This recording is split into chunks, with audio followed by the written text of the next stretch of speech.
So today is the last class period that we're going to have in this first unit, where we're going over various ethical theories. We started off this unit by looking at a kind of an introduction or overview to metaethics, which has to do with questions like, what is goodness? Is there an objective standard of right and wrong? What are we doing when we say moral stuff, when we make moral judgments? Most of our time has been involved with looking at particular ethical theories. Ethical theories that presume there is a fact of the matter about what's right and wrong, and which offer competing views on what makes an action moral or immoral. We've gone through deontology, utilitarianism, virtue theory, and the ethics of care. Well, there are at least two more that I'd like to cover, and that's what we're going to do today. We're going to look at divine command theory, and we're going to look at egoism through the lens of two very different philosophers. So, first, let's go through divine command theory, good morning, which is an ethical view in its own right, but also kind of a metaethical view about the source of morality. We've been presuming this whole time that there is an objective standard, kind of right and wrong. Well, we might ask, where does that come from? How do we know that? Divine command theory is going to be giving us an answer to that question, or is going to attempt to give us an answer. And so, to investigate this view, I asked you to read an article that was kind of formatted wonkily, sorry about that, by Janine Idziak. Idziak is an American philosopher, a professor, and bioethicist who writes in the field of Catholic philosophy, and more specifically Catholic healthcare, which is a big thing. She also writes on theology, ethics, and applied ethics in the field of, well, how exactly are we supposed to treat people in the healthcare setting when they don't have a decision maker or when they can't make a decision on their own? Today we're looking at her defense, bless you, of this view known as divine command theory, which has been around for a very long time. This view is going to, again, provide us with a theory about what makes an action moral or immoral, and provide us with a view about where this objective standard comes from.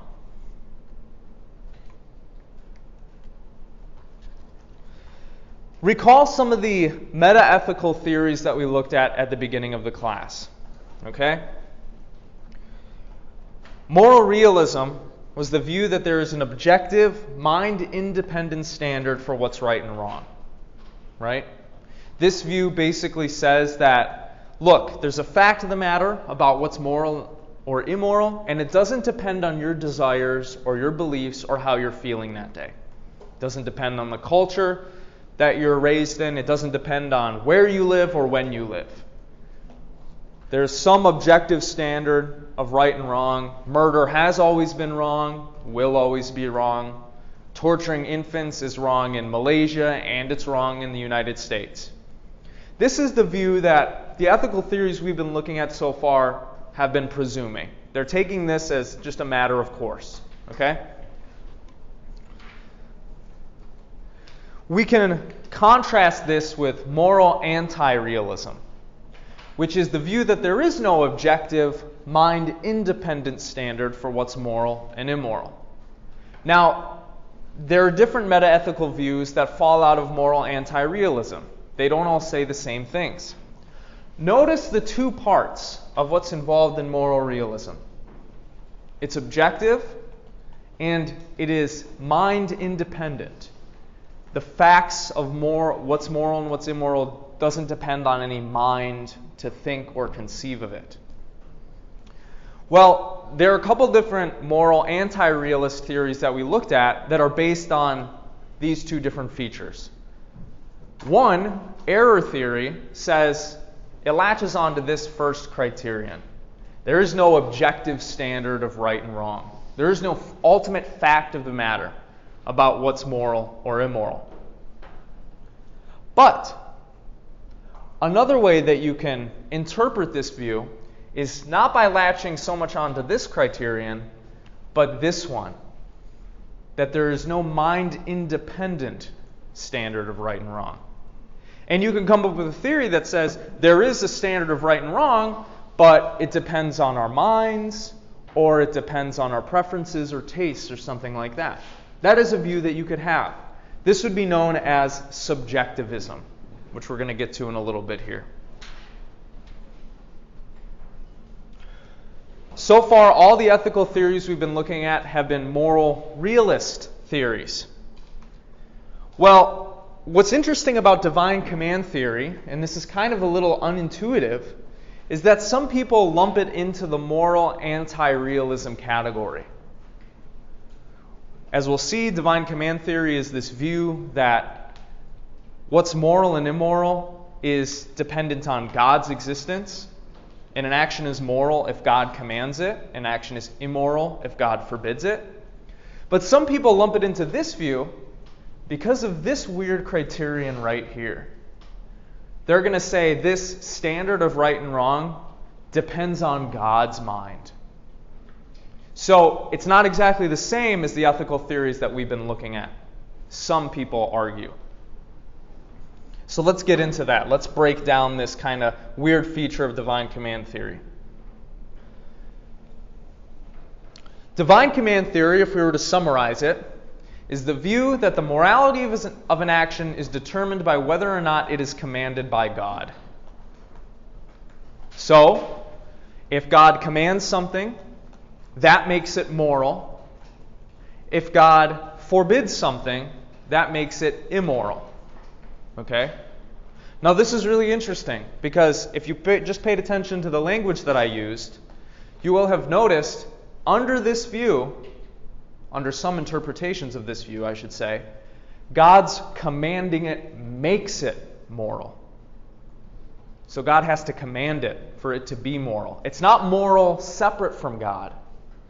Something about how God is thinking or what God is doing makes it moral or immoral. Okay?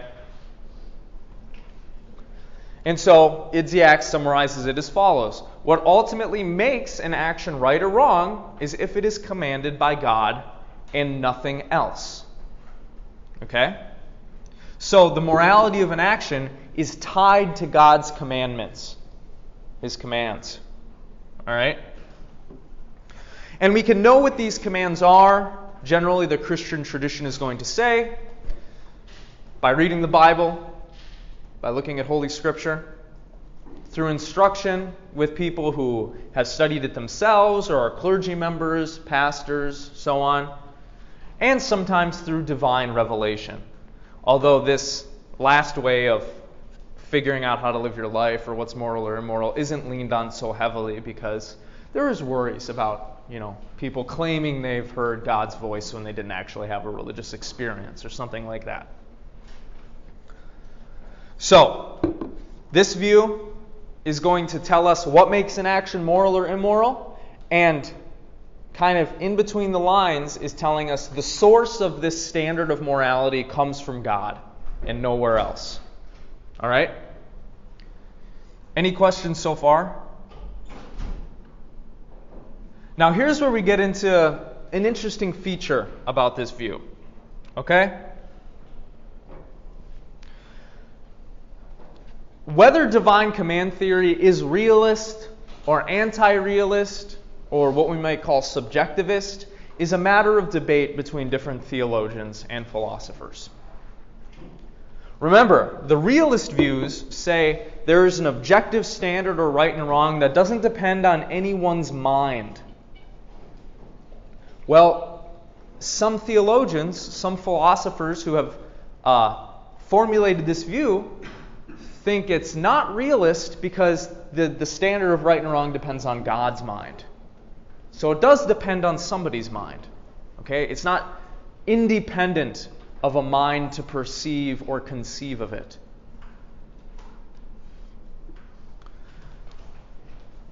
One of the views that we didn't look at, but that's relevant towards defining divine command theory, is this metaethical theory known as ethical subjectivism.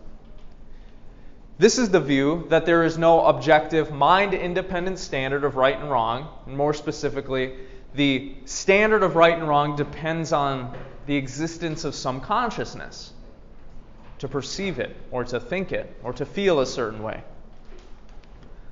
Divine command theory could be a form of subjectivism if you think that the standard of right and wrong depends on God's mind, and that if God stopped being conscious, or if God took away his own mind, there wouldn't be no standard of right and wrong. So you could interpret divine command theory as being subjectivist, okay? But you don't need to interpret it that way. It kind of depends on what we mean, what we think about God, whether we think God has a mind like we do, and what we mean by the term commands. Okay? You might think that the God that you worship or believe in isn't exactly conscious like you're conscious. Maybe you equate God with nature, or maybe you equate God with some sort of force or energy that pervades all of existence that isn't like a person. If you think about God in those terms, you might think, well, then the standard of right and wrong doesn't depend on a mind because God doesn't exactly have a mind like we do. The Christian tradition is going to interpret God as a person, as having a mind, as being conscious, as having feelings, desires, a will, perception. And so a lot of divine command theorists are going to lump in divine command theory with this subjectivist view, but you don't need to do that. Another thing that this is going to depend on for you, if you like this view, is what is meant by this term commands. Recall what Idziak said. Something is moral if and only if God commands it. So the reason why murder is wrong on this view is because God commanded that we shouldn't murder. Okay? But you can kind of think about this more in a roundabout way. If it bugs you that God's commanding something makes it moral, and God's forbidding it makes it immoral, you can interpret God's commands as being something more like what is right and wrong just kind of flows from God, and it isn't dependent on a decision that he makes. If this idea of God making a decision makes something moral or immoral bugs you. There's a lot of theological room here to kind of think about this view, and well, I think there's a lot of different views that might be compatible with Scripture if you're following the Christian tradition here, the Christian divine command theory view. So do y'all kind of understand what I'm saying? As we'll see, some people think it's really weird that something is moral or immoral just because God commands it. That seems arbitrary, right? Why would I believe in something like that? Well, we're going to talk about some responses to an objection like that. But what I'm saying is, you can still believe in divine command theory without taking on all of the same presuppositions and definitions that the Christian tradition traditionally has taken on. Okay? Because our intuition kind of tells us, if we think there is a fact of the matter of right and wrong, that it doesn't depend on any decision God makes. It depends on something maybe less arbitrary, right? And more objective and permanent than that. But we'll see. We'll see what y'all think. Okay. So there's that aspect of it that we can consider. The main point is just this. Divine command theory says an action is moral or immoral, depending on if God commands it or not. There is another ethical theory that falls out of the Christian tradition that is known as natural law ethics.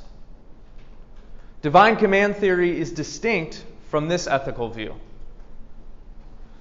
Natural law ethics is the view that the morality of an action is determined in part by what is in line with human nature, or what the laws of the universe are in some sense.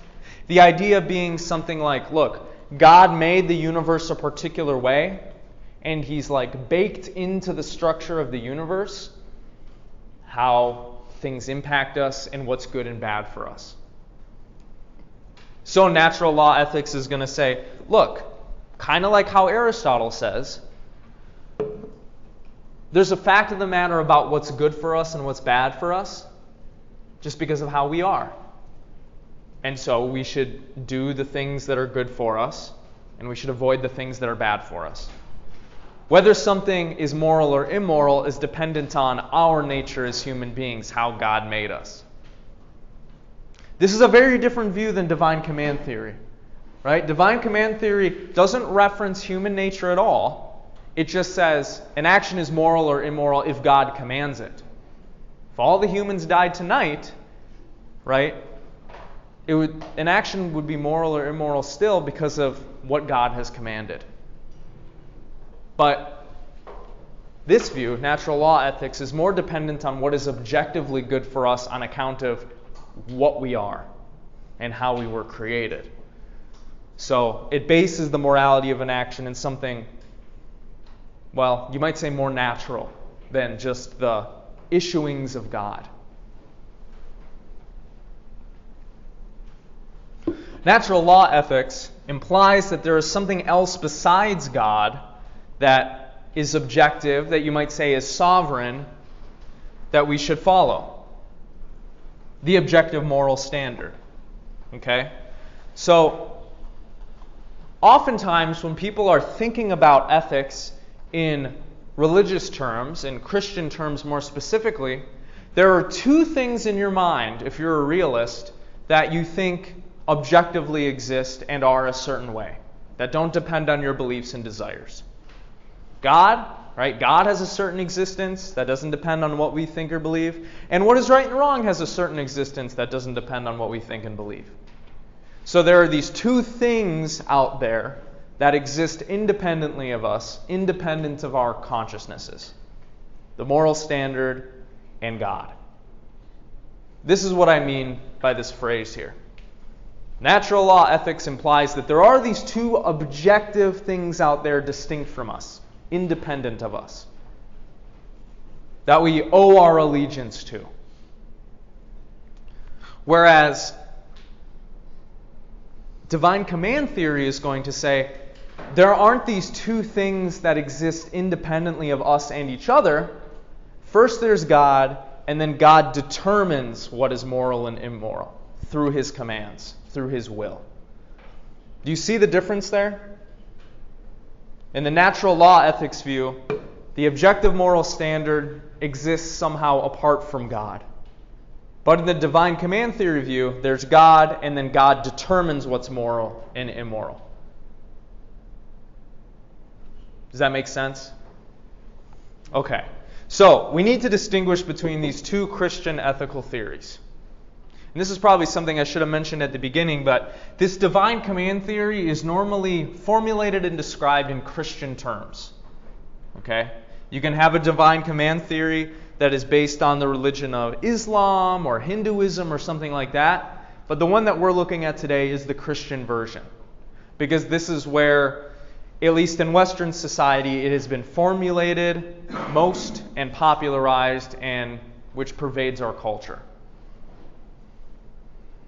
Okay. Thus, to just distinguish these two views again so you can understand them, natural law ethics implies that morality or being moral is somehow separate and disconnected from God. Divine command theory is going to say, no, morality comes from God's will, and therefore being moral is necessarily involved in following God's will. It's connected to God in that way. Whereas, on the natural law ethics view, you don't really need to talk about God or invoke God if you're trying to do moral things, right? Because you're just like, we just got to do what's in line with our nature. The Aristotelian view is very much like the natural law ethics view. Okay, let's move on. There are certain objections that arise when looking at this view. Most of the objections that Idziak considers in this article are from other Christian philosophers and theologians.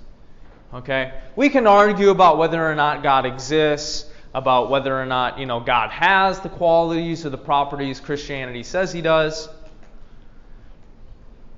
We can have that debate. The objections that she considers in the article are more based in the Christian tradition, oftentimes coming from Christian philosophers who like the natural law ethics view more than this divine command theory view.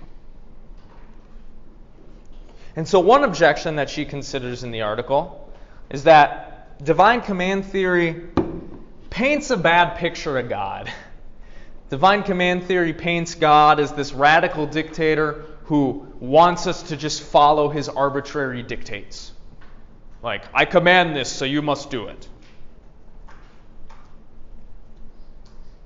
This is one way that you could imagine God as being from the outside if you're looking at this divine command theory view. You're like, well, I'm just supposed to follow what God says because he says it? What's up with that? That's kind of silly, right? So if God tells me that, murder is suddenly right, I should murder? Well, yeah, that's kind of what this view says. But you don't have to paint God in this way. Okay? Idziak says, this picture of God is not an accurate representation of how defenders of divine command theory see God and their relationship with God. All right? Accepting and following divine command theory, Idziak argues, is fitting for how God approaches and interacts with us. The idea being something like this. God is not some radical dictator who's just trying to make you do what he wants because he is power hungry and he's selfish and he just wants to impose his will on you. No, according to the divine command theorists, we should follow God's commands because, first of all, in coming to faith and having a relationship with God, that is something that God does to us and for us. He goes the whole way. We, in our sinful natures, cannot approach God, cannot establish a relationship with God by ourselves. So this view that we should follow his commands because he does all the work for us, and he's the one that generates faith within us through the Holy Spirit, for example, makes sense. It's fitting with how our relationship with God actually works according to Christian theology. This idea that God is a radical dictator, dumb picture, that's not what God is like. That's not how he thinks of us. That's not how he treats us. Another objection that you could consider, or level against divine command theory, is that morality seems arbitrary, right? If what is right is what God wills, then what is right and wrong depends on what God wills that day, right? Like, if murder is wrong because God said murder is wrong, then God could turn around tomorrow and say murder is right, and murder would be right. That seems weird, right? Can morality change like that? It doesn't seem like it can, right? If God tomorrow started commanding people to have sex with their siblings, on this view, it would be right. And people are like, that's fucking weird, right? No, it wouldn't be right just because God commands it, right? That seems weird. Anybody else kind of feel this a little bit? Like it seems arbitrary to make morality depend on God's will? Well, the divine command theorists have a response to this. They're going to say, no, morality is not actually arbitrary, okay? Because what God wills is not random, okay? It's not caprice. First of all, just because something, we have examples of people willing things, and just because they willed it, it's good. So the idea that things can't be good just because they're willed is false. In the case of what we were talking about before in Kant's view, remember what we said about the firefighter? The firefighter wills to save the child from the burning building but fails. We still says that he did a good thing, right, by trying to save her, even though he ultimately failed in doing so. So we have cases of sheer acts of will just being just in themselves. This idea that willing does not make things just is false. But secondly, and more importantly, God doesn't just will things or command things randomly. Okay? God just didn't randomly decide that murder was wrong or randomly decide that adultery was wrong. Okay?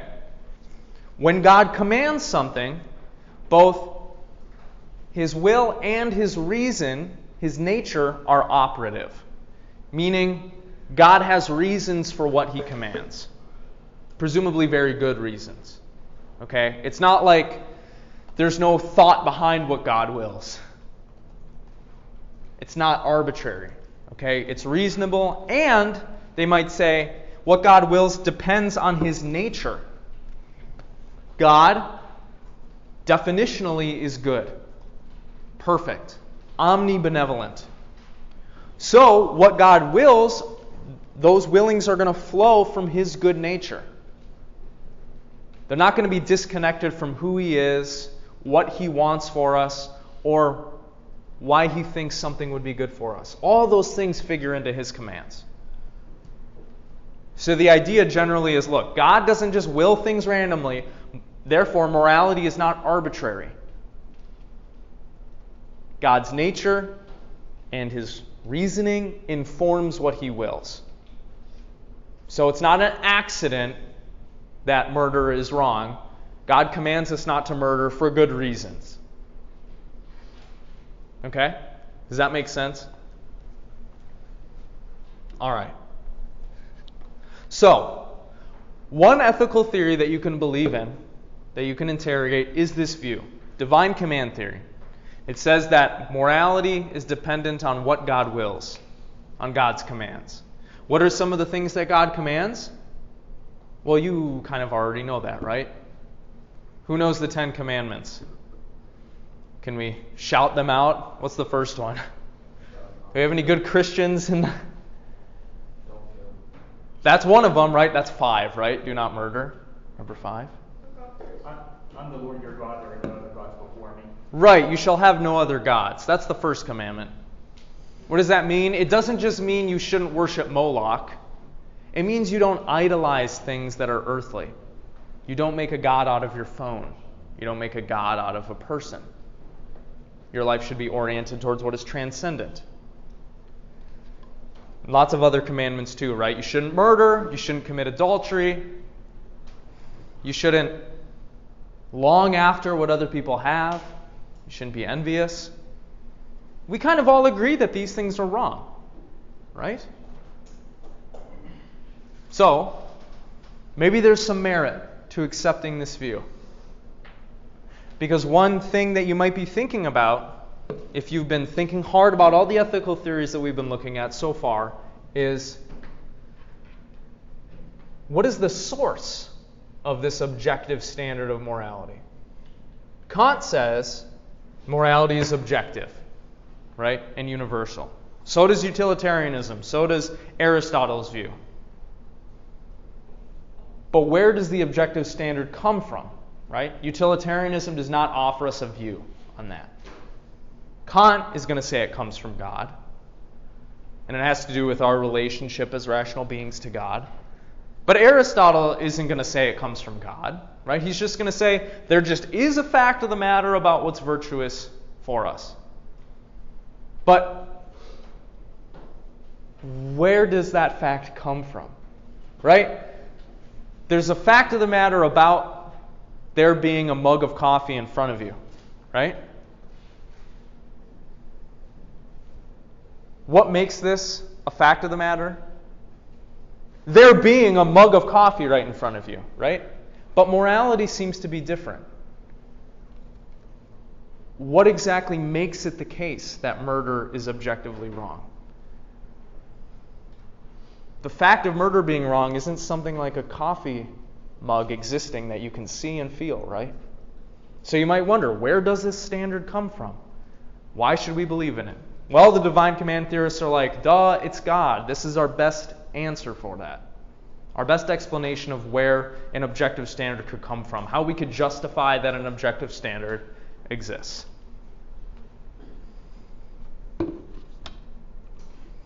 So, what do you think of this view? Do you like it? Is there a version of it that you like? Maybe you don't like the Christian version. Is it convincing? It almost seems like you could use this to defend every other theory if you wanted to. Right, yeah, it's because it's a theory about not only what makes an action right or wrong, but where that standard comes from. Whereas those other theories didn't really get into that, right? They're not metaethical, they're down here, right? More concrete. Yeah. And that's what a lot of people will do. They'll try to justify utilitarianism or Kant's view or Aristotle's view on the fact that God exists. Yeah. Like God's existence commands ground the morality of these different views. Yeah. Anybody else like this view? Yeah? You want to say anything about it, Jacob? Oh, yeah. So I think it definitely makes sense because there ultimately has to be a reason behind, for example, why murder is wrong, like an ultimate reason. Right. Whether something is good or bad. Right, and you might be thinking to yourself like, yeah, why are we justified in thinking that there is an objective standard at all?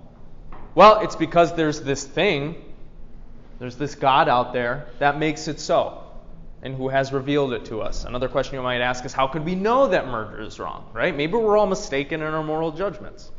Well, this view says we can know because God has told us. Or perhaps written the law, the moral law, on our hearts. This is another view that is supported by some theologians, right? Biblically. Yeah.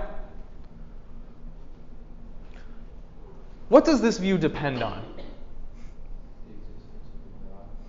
Right. Is that what you were going to say, Georgia? No, I was going to say people interpreting God's will and what he says. That's when you think about half of things Right. Because there's certain things that are generally wrong, and then when you get into nitty gritty, it's the people or who is telling you God's will if God's not telling you it himself?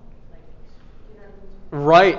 That's a worry that you might have, right? Maybe you think, look, yeah, maybe God told us what his will is through the scriptures, but people have used those things throughout history to justify bad shit. You know, how do we know that we're interpreting his will correctly? Yeah, it's a good question. So, to believe in this view, first, you need to believe in the existence of God, right? If you don't believe in the existence of God, you don't have a good reason to follow this view, right? Or believe in it. If you're an atheist, this view is not going to appeal to you, right? So, accepting this involves also accepting that God exists and is the source of morality. But maybe you think God doesn't exist, or maybe you think God does, but God does not make something moral or immoral through his will. Maybe there's something else going on there.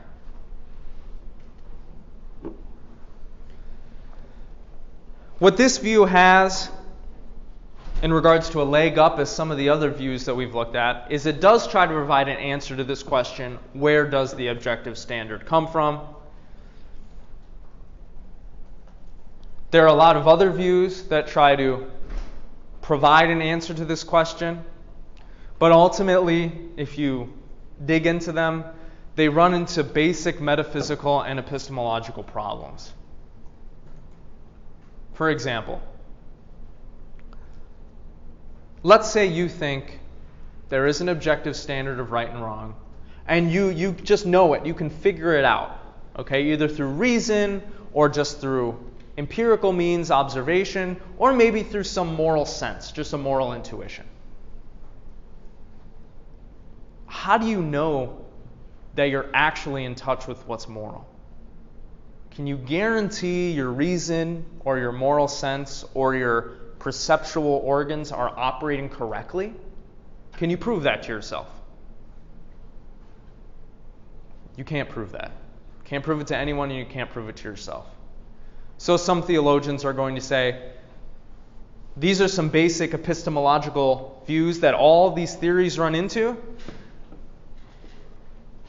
Believing in Christianity, following that, Christianity has an answer for that.